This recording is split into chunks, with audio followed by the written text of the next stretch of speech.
As a child in Vilnius, my father never took me to visit his hometown.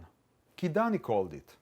It seems that he felt a very deep sadness about it.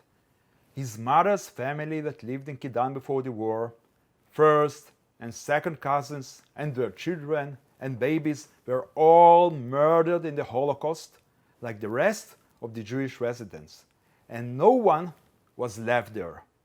Even to his home, located in the market square, he was not allowed to return. So he had no reason to visit Kėdainiai. All he had left was memories. In 1997, I learned that a Jewish cemetery still existed in Kėdainiai. In the list of its identified tombstones, I found several graves of my ancestors. This news excited me, and when I visited Lithuania a year later, Kėdainiai was an important part of my schedule. Indeed, the first thing I did when I came to Kėdainiai was to visit the cemetery. Excited and curious, I found the graves of my great-grandfather Mordechai Eides, one of the dignitaries of the Jewish community, and of my great-grandmother Ben-Tsiyon Klibansky.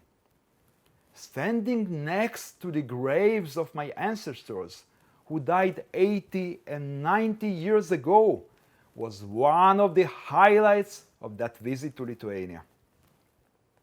Apart from the cemetery, I found other important places in Kėdainiai to visit. Among them, the mass grave where the Jews of this town were brutally murdered, and the synagogue, and the study hall in the old city. But for me, personally, it was also important to see the house of my ancestor Mordechai Eides.